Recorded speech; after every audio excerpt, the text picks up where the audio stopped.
Crabbe by William Bell. St. Bartholomew's General Hospital, Toronto, Ontario. Certificate of Admission. Date November 15th.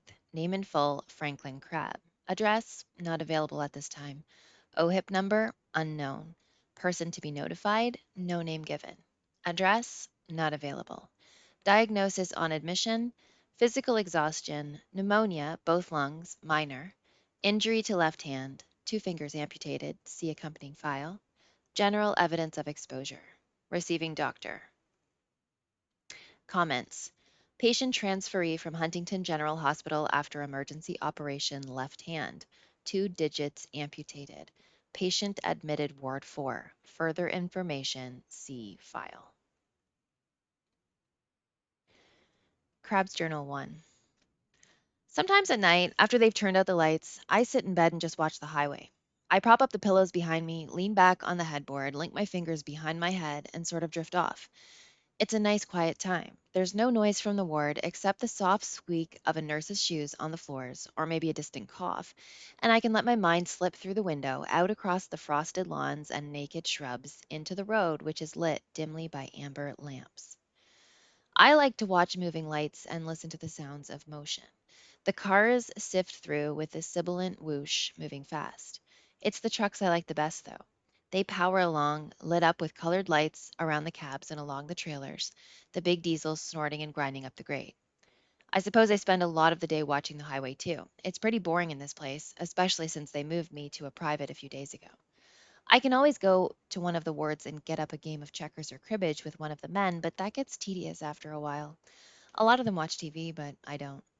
There's nobody my age on our floor since I came. All the teenagers are up on the fifth in the psycho ward. I'm in this ward because they don't quite know what to do with me. The only real point of interest is my daily hour with Dr. Brown.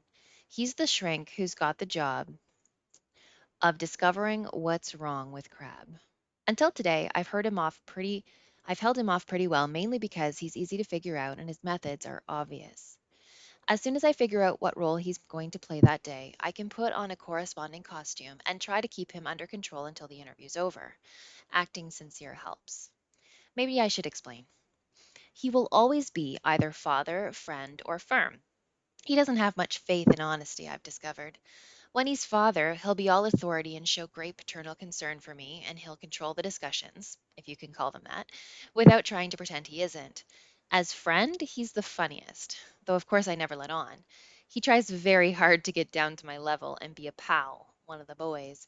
He even takes a few pathetic shots at slang, only his expressions are from the movies or 1,000 years out of date. What's going down today, Franklin? Last meeting, he told me as I left that I probably thought I was a groovy guy. Can you believe it? I broke up when I heard that one. Luckily, I was almost out the door. His nurse gave me a strange look. Firm is the touchiest for me because then he isn't messing around with textbook methods. He even shows anger at times. I try to steer him off firm because that's the biggest threat to me. He comes too close then. So I play the game with him by my rules. I know that's cynical, but I have to do it. It's like he doesn't listen, like he's already decided what you should be saying. I tried to tell him that I don't want to talk about what happened, that I just want to be left alone. But like most adults, he doesn't hear. Why did you want to die, Crab? He asked me one time. Useless to tell him that I didn't want to die, but he kept on pulling out those bloody obvious shrink tricks, like the three F's, circling me like a predator looking for an opening. Like most grown-ups, he thinks teenagers are basically stupid and easily manipulated. He thinks he can find feeling with an x-ray machine. People my age may not know how to juggle the books or play politics, but feelings we know about. Last session, for instance, he was father. He kept me waiting outside his office as usual. When I went in, he was sitting in his customary pose behind his desk. To look at his office, you'd swear he never did anything in there all day. Not a thing was out of place. On his large desktop were a phone, black, a brass lamp, a pen, a green blotter with leather edges, and one clean ashtray, all in exactly the same place each day. I did my best to fill up the ashtray with burnt matches. He always looked the same too. Three-piece suit, dark tie, white shirt, Mr. Respectability. He was short and pudgy with fat little fingers and three chins. His heavy horn-rimmed glasses frequently slipped down his nose. He was almost bald, but he hadn't accepted that fact yet. In a way, Dr. Brown looked a little like a fat elementary school kid who somehow managed to sneak into the principal's office and was trying out the chair just for fun. I often wondered if his shoes touched the floor. The chair was one of those high back jobs with solid, unupholstered arms, and he looked lost in it. On this particular day, he was being father, so my comfy chair was comfortably or carefully placed a little to the left of center across from him. He made the ritual small talk that was supposed to break the ice. Was I comfortable? Was the food all right? Stuff like that. Then he started in, but with an indirect approach. By the way, Franklin, I've meant to talk to you about your smoking. He crossed his pudgy legs and rested his hands lightly on the chair arms. On his right little finger was a gold signet ring that looked like a collar on a tiny piglet. I was, at this point, in the middle of filling my pipe, which isn't easy when your left hand is bandaged and has only two fingers and a thumb. I zipped up the tobacco pouch and jammed it in the back pocket of my jeans. I struck a wooden match on the metal zipper of my pants and put it up to the bowl, blowing out a cloud of soft blue smoke, the color of smoke you see on a lazy July morning when your campfire is coaxing the chill out of the air. Then I flipped the spent match towards the ashtray and missed. The shrink frowned. He reached out and picked up the match between his thumb and forefinger, handling it like it was a fly dropping, and let it fall into the glass ashtray. He leaned back in his chair, pretending not to be annoyed that the ashtray had been violated. Your general health is up to par now, he continued, owing to the excellent care that you've received since you were admitted 2 weeks ago. But as we know, Franklin, smoking is injurious to one's health, and you are well on your way toward developing a habit that may well prove exceedingly difficult to master. Plastering on my concerned look, I flashed what I hope would be an innocent smile. Oh, don't worry, doctor. I don't inhale the smoke. I almost blew it that time. And anyway, I said, leaning forward, I read in the Science Canada magazine that pipe smokers develop cancer 87.9% less than cigarette smokers. This was a lie, but I figured he couldn't have read every magazine in the world. I thought the point 0.9 was a nice touch. Anyway, I hurried on, I like smoking. Enough to balance the risk, that's for sure. How do you like the aroma of this tobacco? Brown would never admit it smelled like dehydrated camel droppings, which it did if you're not smoking it. He performed a dramatic inhalation and said, It's quite pleasant, actually, Franklin. Before he got rolling, I jumped in again. I know smoking is a vice, doctor. I really do, but I think most people have at least a couple of vices, don't you? Well, I suppose that's true. Off I ran again. What vices do you have, doctor? I'm sure they're only small ones. Then, sincere again. I hope you don't think I'm nosy. I was just wondering. I try and ask as many questions as I can, especially if he's being friend or father. He feels obligated to answer me so he can keep up the the pretense that we're having a nice chat. And that uses up part of the hour. Eventually, he has to be rude and interrupt my inane questions to get us back on the path he intends us to walk that day. For another thing, asking questions helps me keep on top and better able to defend myself. He has to begin circling again, looking for another opening. Well, we are hardly here to talk about me, are we, Franklin? Brown liked rhetorical questions. He got back to the pipe. No, I'm just interested in your pipe there. It looks quite old. Briar, isn't it? Sincere look of concentration. I'm not sure, doctor. What's briar? Briar is a dense wood. It bowls on the roots, are used in making pipes, and I believe the best Blair comes from the Mediterranean. The wood, he caught himself and steered back on course. That pipe looks very well used. You must have got it from someone. A gift, perhaps. See what I mean? How obvious can he get?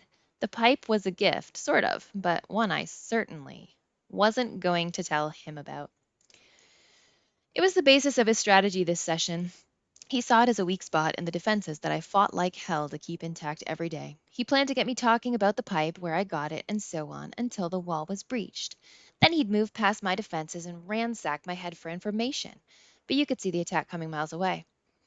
Oh, I smiled. I really can't remember where I got this pipe, doctor. My memory isn't too reliable at times. I don't know why. Brown had been sitting back in his large chair, his elbows resting on the arms.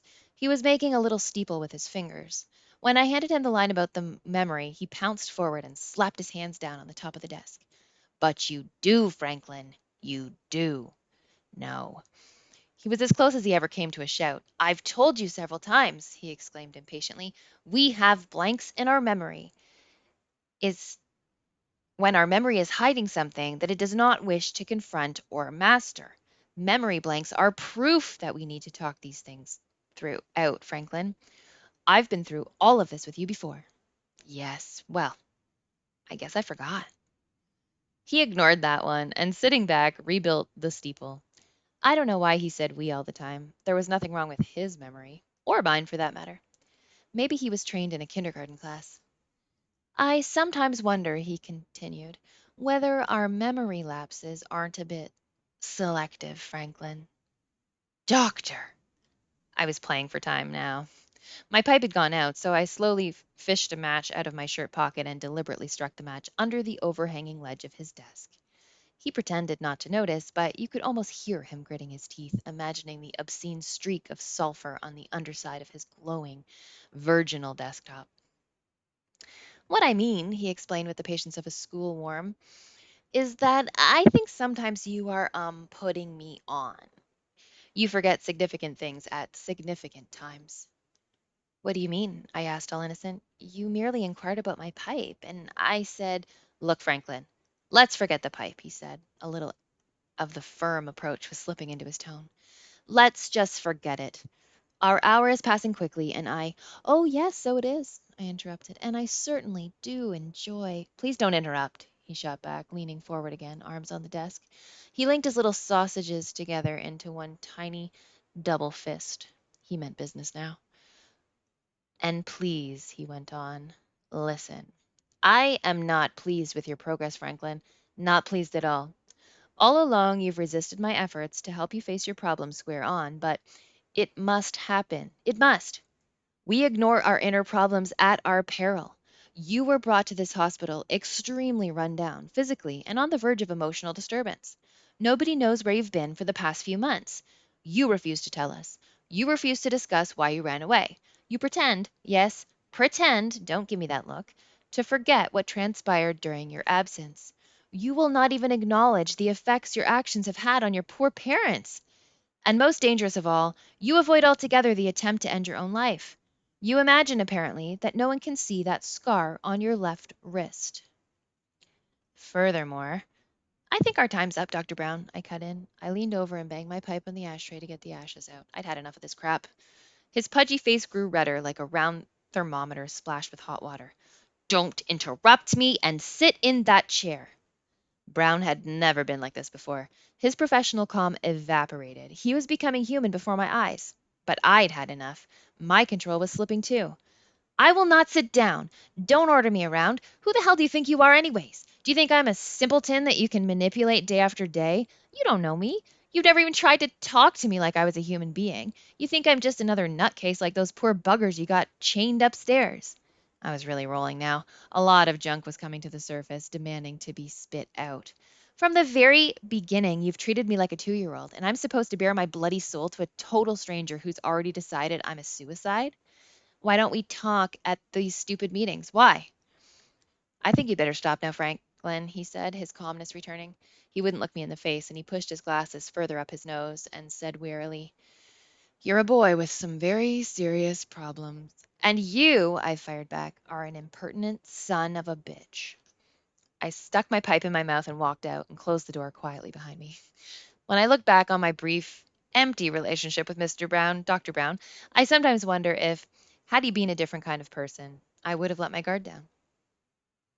Probably not, but you never know. There are some experiences you want to share with someone, but as if experience is somehow incomplete until you include the other person in its existence. But sometimes something happens that's so special, so much a part of what you are, that you want to kind of save it, at least for a while and maybe forever. But if you save it in your head, the memories get newer memories piled on top of them like old furniture in a dark attic until you can't find the originals anymore. And that is why I decided to write all of this down in a journal, just like in school. Only this time, it's real.